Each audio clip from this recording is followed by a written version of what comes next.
आशा करती हूँ आप सभी बहुत अच्छे होंगे। मैं भाव्या भाव्या हिंदी में आपका स्वागत है। यहाँ पर मैंने आपके लिए हिंदी की टेस्ट सीरीज शुरू की है। यहाँ मैं आपको डेली टेस्ट सीरीज प्रोवाइड कराऊंगी जो आपके आगामी परीक्षाओं पुलिस कांस्टेबल, पटवारी, लेखपाल, फॉरेस्ट गार्ड में आपके लिए रिवीजन के तौर पर उपयोगी होंगे। यहाँ पर मैं आपको जो भी प्रश्नों को करा रही हूँ ये प्रीवियस ईयर प्रश्न किसी न किसी एग्जाम में पूछे जा चुके हैं, तो अपनी प्रैक्टिस के लिए आप इन्हें जरूर देखें। तो आइए शुरू करते हैं आज की टेस्ट सीरीज। पहला प्रश्न है हमारा, भाषा के वे लघुत्तम सार्थक खंड जो शब्द के अंत, यहाँ पे अंत है, ठीक है, अंत में जुड़कर नए शब्दों का निर्माण करते हैं उसे हम क्या क्या कहते हैं। ठीक है, यहाँ पर आपको बताना है जो शब्दों के अंत में लगते हैं उसे हम क्या कहते हैं। पहला दे रखा है प्रत्यय, दूसरा है य, तीसरा प्रत्यय और चौथा है प्रत्यय। ठीक है, तो उसका सही जवाब है हमारा जो अंत में लगता है उसे हम क्या बोलते हैं, प्रत्यय बोलते हैं। और जो हमारे प्रारंभ में लगते हैं उसे हम क्या बोलते हैं, उसे हम बोलते हैं उपसर्ग। ठीक है, अंत में लगेंगे प्रत्यय और प्रारंभ में लगेंगे हमारे उपसर्ग। अगला है, जो बात लोगों से सुनी गई हो के लिए एक शब्द है। यहाँ पर आपको बताना है कि जो बात एक उसके लिए एक शब्द बताना है। ठीक है, पहला दे रखा है कहानी, दूसरा है अनुश्रुति या किंवदंती, तीसरा है किंवद और चौथा है इनमें से कोई नहीं। ठीक है, जो बात लोगों से सुनी गई हो उसके लिए एक शब्द क्या होगा, इसका सही जवाब है अनुश्रुति या किंवदंती। ठीक है, अगला है शुद्ध शब्द का चयन कीजिए।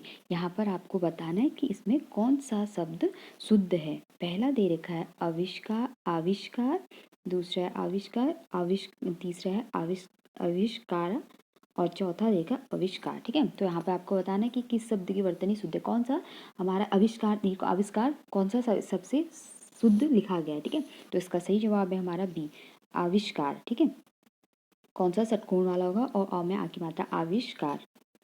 अगला है सप्ताह में होने वाला के लिए एक शब्द है। यहाँ पर आपको बताना है कि सप्ताह में होने वाले के लिए एक शब्द क्या होगा।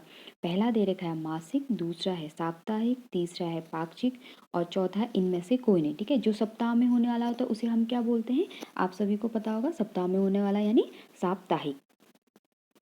अगला है अक्कड़ प्रत्यय से शब्द बनेंगे। यहाँ पर आपको बताना है कि अक्कड़ प्रत्यय से क्या शब्द बनेंगे। पहला घुमक्कड़, दूसरा भुलक्कड़, तीसरा पियक्कड़, चौथा ये सभी। ठीक है, तो अक्कड़ तीनों में हमारा क्या है, अक्कड़ है ना, घूमधन अक्कड़, भूलधन अक्कड़, पियधन अक्कड़। ठीक है, तो ये तीनों के तीनों अक्कड़ प्रत्यय से बने, तो इसका हमारा डी सही है। तीनों में क्या लगा है, अक्कड़ प्रत्यय लगा है। अगला है सबके समानाधिकार पर विश्वास के लिए एक शब्द है। यहाँ पर आपको बताना है कि इसके सबके समानाधिकार पर विश्वास के लिए एक शब्द क्या होगा। पहला दे रखा है समाजवाद, दूसरा है समान, तीसरा है सर्वाधिकार, चौथा एकाधिकार। ठीक है, जो सबके समानाधिकार पर विश्वास हो उसके लिए हम क्या कहेंगे, इसका सही जवाब है हमारा समाजवाद। सबके समानाधिकार पर विश्वास यानी समाजवाद। अगला है निम्न में से कौन सा शब्द शुद्ध नहीं है। अब यहाँ पर आपको बताना है, चार शब्द देगी, इनमें आपको बताना है कौन सा शुद्ध नहीं है। पहला दे रखा है एष्टोधार्य, दूसरा है जिज्ञासु, तीसरा है ज्वालामुखी, चौथा है यथाशक्ति। तो कौन सा शुद्ध नहीं है, इसका सही जवाब है हमारा ए एष्टोधार्य। ठीक है, ये ए शुद्ध नहीं है। जिज्ञासु, ज्वालामुखी और यथाशक्ति तीनों हमारे सही है और एष्टोधार्य हमारा सही नहीं है। अगला है बुरे मार्ग पर चलने वाला के लिए एक शब्द है। यहाँ पर भी आपको इसके लिए एक शब्द बताना है। बुरे मार्ग पर चलने वाला उसे हम क्या कहते हैं। पहला दे रखा है मार्गगामी, चौथा कच्चा मार्ग, दूसरा कच्चा मार्ग, तीसरा है कुमारगामी और डी है इनमें से कोई नहीं। तो बुरे मार्ग पर चलने वाले को हम क्या बोलते हैं, इसका सही जवाब है हमारा कुमारगामी। जो बुरे मार्ग पर चलता है उसे हम क्या बोलते हैं, कुमारगामी। अगला है स्त्री के पर्यायवाची शब्द हैं। यहाँ पर आपको बताना है कि कौन से स्त्री के पर्यायवाची शब्द हैं।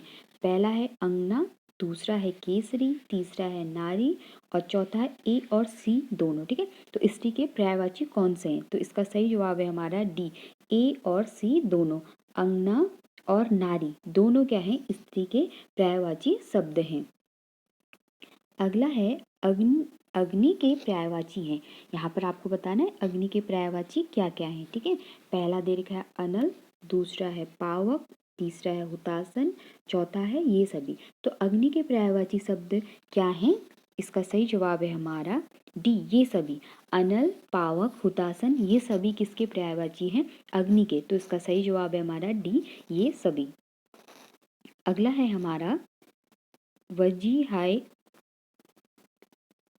वजीहाय है किसके पर्यायवाची हैं? यहाँ पर आपको बताना है वजी और है किसके पर्यायवाची हैं। पहला दे रखा है शेर, दूसरा है मोर, तीसरा है हाथी, चौथा है अश्व। ठीक है, तो इसमें आपको बताना है वजी और है किसके पर्यायवाची हैं? शेर के हैं, मोर के, हाथी के या अश्व के? तो इसका सही जवाब है हमारा डी, अश्व के। ये किसके पर्यायवाची हैं? अश्व के। वजी है किसके पर्यायवाची है? अश्व के। उसके और क्या होते हैं? तुरंग, घोटक, सैंधव ये सभी किसके होते हैं? अश्व। अश्व यानी घोड़े के पर्यायवाची।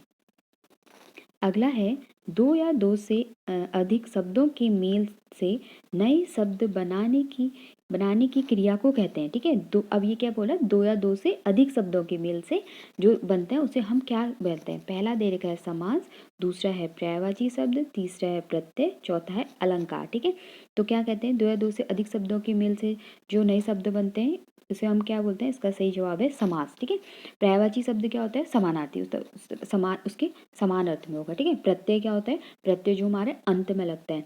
और अलंकार क्या होते हैं? जो काव्य की शोभा को बढ़ाते हैं उसे हमको बोलते हैं अलंकार। और दो या दो से अधिक शब्दों के मेल से क्या हो गया? इसका सही जवाब है समास। अगला है काव्य की शोभा बढ़ाने वाले धर्मों को कहते हैं। यहाँ पर आपको बताना है जो शब्द काव्य की शोभा को बढ़ाते हैं उसे हम क्या कहते हैं? पहला है साहित्य, दूसरा है समास, तीसरा अलंकार, चौथा सुंदरता। जो काव्य की शोभा बढ़ाते हैं उसे हम क्या बोलते हैं? तो इसका सही जवाब है हमारा अलंकार। काव्य की शोभा बढ़ाने वाले धर्मों को हम कहते हैं अलंकार। और अलंकार के कितने भेद होते हैं? तीन, शब्द अलंकार, अर्थ अलंकार और उभय अलंकार। अगला है हमारा त्रुटिपूरक शब्द के लिए चिन्ह का प्रयोग किया जाता है। यहाँ पर आपको बताना है कि त्रुटिपूरक के लिए कौन सा चिन्ह प्रयोग किया जाता है। ठीक है, तो इसका सही जवाब है हमारा डी। ठीक है, त्रुटिपूरक, जहाँ पे हमारा कुछ भी छूट जाता है तो हम लगा के उसको लिखते हैं ना, तो क्या होता है? इसको क्या बोलते हैं? त्रुटिपूरक। और इसको एक चीज और भी बोलते हैं, हस्पद भी बोलते हैं इसको, हस्पद। ठीक है, हस्पद या त्रुटिपूरक चिन्ह बोलते हैं इसको। और ये हमारा प्रश्नवाचक चिन्ह हो गया, ये हमारा लाघव चिन्ह हो गया, ये फुल स्टॉप हो गया। यहाँ पे वन लगा है ना, तो ये फुल स्टॉप। ठीक है, और लाघव चिन्ह का लगता है संक्षिप्त रूप, छोटा रूप लिखने के लिए हमारा लाघव चिन्ह का लगता है। जैसे हमने डॉक्टर लिख दिया, ठीक है, छोटा रूप डॉक्टर को हमने लिख दिया, छोटे संक्षिप्त रूप लिख दिया, तो यहाँ पे लाघव चिन्ह का प्रयोग होता है। और पूर्ण विराम होता है वाक्य के अंत में। प्रश्नवाचक क्या होता है? जहाँ पे प्रश्न किया जाता है। अगला है हमारा शीला ने एक पुस्तक मांगी और वह उसे मिल गई, यह वाक्य है। यहाँ पर आपको बताना है ये कैसा वाक्य है। पहला दे रखा है सरल वाक्य, दूसरा है प्रश्नवाचक वाक्य, तीसरा है संयुक्त वाक्य और डी इनमें से कोई नहीं। शीला ने एक पुस्तक मांगी और वह उसे मिल गई। ठीक है, तो यहाँ पे क्या आगे लग गया हमारा? और। ठीक है, एक पुस्तक मांगी और वह उसे मिल गई। ठीक है, तो ये हमारा कौन सा वाक्य है? इसका सही जवाब है हमारा संयुक्त वाक्य।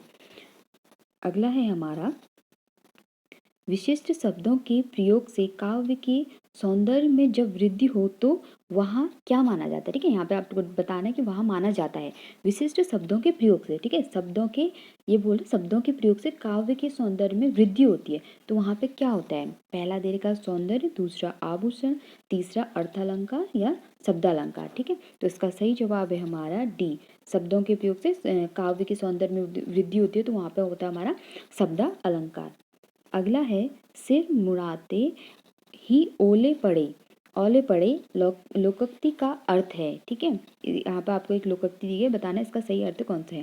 पहला है कार्य आरंभ करते ही मुसीबत आई, दूसरा आपदा आना, तीसरा है तूफान के साथ ओले पड़ना और चौथा है उपरोक्त में से कोई नहीं। ठीक है, सिर मुड़ाते ही ओले पड़े। ठीक है, तो इसका सही जवाब है हमारा ए, कार्य आरंभ करते ही मुसीबत आई। जैसे हमने कोई काम शुरू करा और उसको शुरू करते ही हमारे में कोई मुसीबत आ गई, तो उसके लिए हम कहते हैं कार्य सिर मुड़ाते ही ओले पड़े, यानी कार्य आरंभ करते ही मुसीबत आई। अगला है हमारा निम्न में संकर शब्द का चयन कीजिए। यहाँ पर आपको बताने कि किस में संकर शब्द है। पहला दे रखा है छायादार, दूसरा है रेलगाड़ी, तीसरा है पानदान और चौथा है ये सभी। ठीक है, तो संकर शब्द क्या होते हैं? दो भिन्न भाषाओं से मिलकर बने शब्द, उन्हें हम क्या बोलते हैं? संकर शब्द। ठीक है, दो भिन्न भाषाओं से। भिन्न भाषाओं से मिलकर बने शब्दों को हम क्या बोलते हैं? संकर शब्द बोलते हैं। ठीक है, तो इसका सही जवाब है हमारा डी, ये सभी। छायादान, छायादार क्या हो गया? छाया दार। ठीक है, दो भिन्न भाषाओं से मिलकर बन गए छायादार। वैसे ही रेलगाड़ी में रेल धन गाड़ी, रेलगाड़ी बन गया। और पानदान, पान धन दान। ठीक है, तो दो इनको दो भिन्न भाषाओं से मिलकर बन गए रहे शब्द, तो ये हमारे क्या होते हैं? संकर शब्द। अगला है निम्न में से देशज शब्द का चयन कीजिए। यहाँ पर आपको बताना है कौन सा शब्द देशज है। पहला है फुटबॉल, दूसरा है क्रिकेट, तीसरा है खाट, या चौथा इनमें से कोई नहीं। यहाँ पर आपको बताना है कौन सा शब्द देशज है। तो इसका सही जवाब है हमारा सी, खाट। खाट जो है हमारा देशज शब्द है। तो ये थी हमारी आज की क्लास। मिलते हैं नेक्स्ट वीडियो में। खूब पढ़िए और अपना ध्यान रखिए। Thank you so much.